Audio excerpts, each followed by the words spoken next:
Boot Camp and Racial Bruises. Chapter 1. The Dream of Service.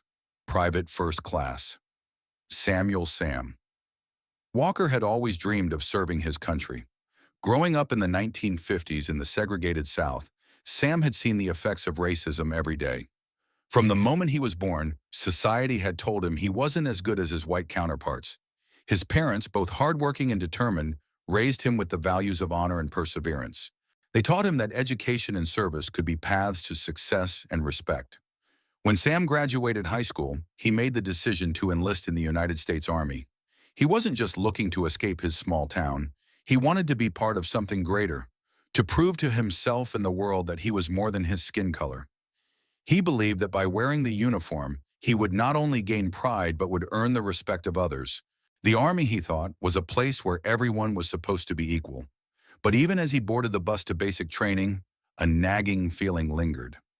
Sam had heard the stories from other black soldiers, stories of discrimination, segregation, and prejudice within the very military that claimed to uphold the values of equality and justice. He tried to push those doubts aside. He wanted to believe that his country, even with its flaws, would honor his service. Chapter 2. The Harsh Reality of Boot Camp. From the very first day at boot camp, Sam's idealism began to unravel. The barracks were segregated. Black soldiers were kept apart from their white counterparts, assigned to separate areas, and given different, often more difficult tasks. The drill sergeants, mostly white men who were supposed to mold the recruits into soldiers, seemed to take special pleasure in belittling the black soldiers. Sam quickly realized that the training he had envisioned as an opportunity to prove his worth was turning into something far more difficult. In his first few weeks, Sam was made to run extra miles in the scorching sun while the white soldiers were allowed to rest. His uniform was always just a little more worn, his barracks just a little more run down. When he spoke up, trying to explain how he was being treated unfairly, he was met with a sharp rebuke. "You're lucky to be here at all," his drill sergeant barked. "We don't need your kind here, but you're going to learn to follow orders, no questions asked." Every day felt like a battle, not just with the physical demands of training, but with the constant reminder that he was black in a system that didn't want him there. The physical bruises from the grueling exercises were nothing compared to the emotional ones. It was as if the Army, the institution he had joined to fight for freedom, had turned its back on him. One evening, after a particularly brutal drill, Sam sat on the edge of his bunk, exhausted and disheartened. His friend, Private Daniels, a fellow black recruit, walked in, his face tired but determined. "How you holding up?" Daniels asked.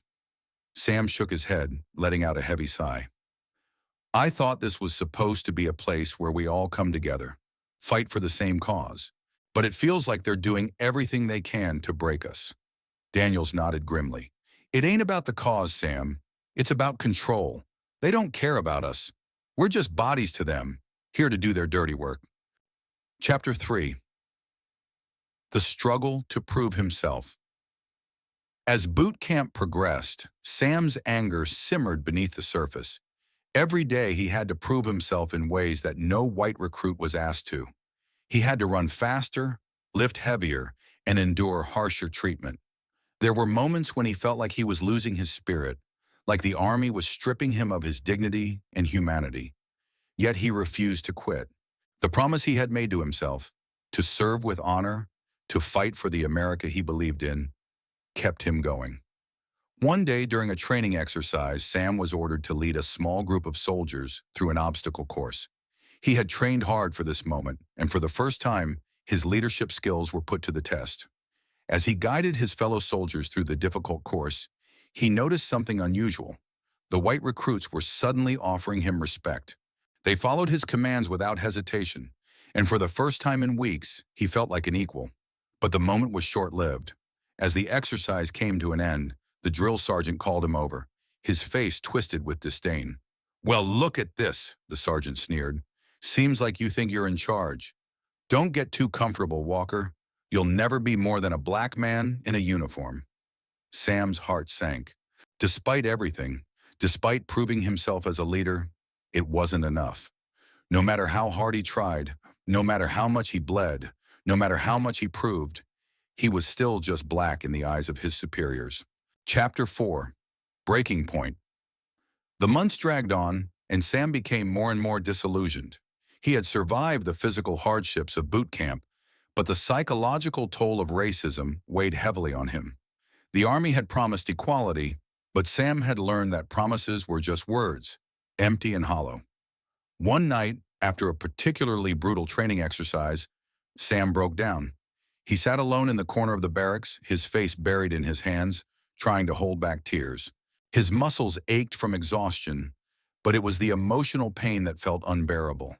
He had come here to serve with pride, to prove that he was just as capable as anyone else.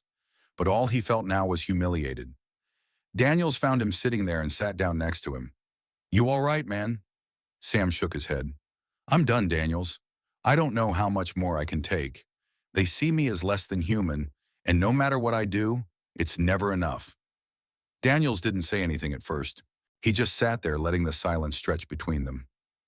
Finally he spoke, his voice quiet but firm. "You can quit.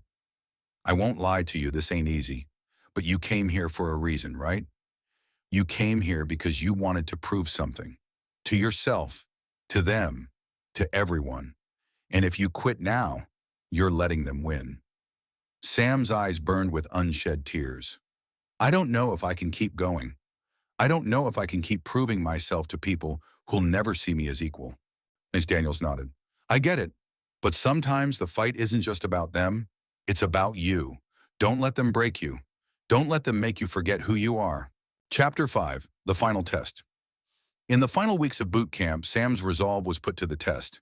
The day before graduation, the recruits were given a final challenge, a grueling obstacle course that was designed to push them to their limits.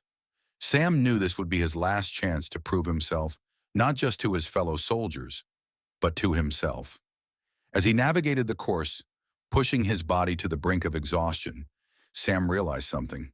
He had been fighting for the wrong reasons. He had been fighting to prove himself to those who would never accept him, to those who saw his skin color as a barrier. But now he wasn't fighting for their approval. He was fighting for himself, for his pride, his dignity, and his belief in who he was. When Sam crossed the finish line, his body trembling with exhaustion, he didn't feel the usual sting of defeat. Instead, he felt a strange sense of liberation. He had made it through. Despite everything, despite the racial bruises, the discrimination, and the constant battle to prove his worth, he had completed the course on his own terms. The drill sergeant, who had never shown him any respect, watched Sam for a long moment before nodding. "You made it," he said, his voice begrudgingly acknowledging Sam's accomplishment. Sam smiled to himself. In that moment, he knew that no matter what others saw, he was more than enough. He was a soldier. He was a man. And he had earned his place. Years later, after Sam left the Army, he became an advocate for racial equality within the military. He spoke out about the discrimination he had faced and fought for changes that would make the armed forces a more inclusive place for Black soldiers. His experiences in boot camp, though painful, had shaped him into a man who refused to accept the status quo. Sam never forgot the bruises, physical, emotional, and psychological, that he had endured. But as he looked back on his service, he realized that they had not broken him. Instead, they had forged him into someone who would fight for justice, not just for himself, but for all those who would follow in his footsteps. He had bled for his country, and in the end, that was enough.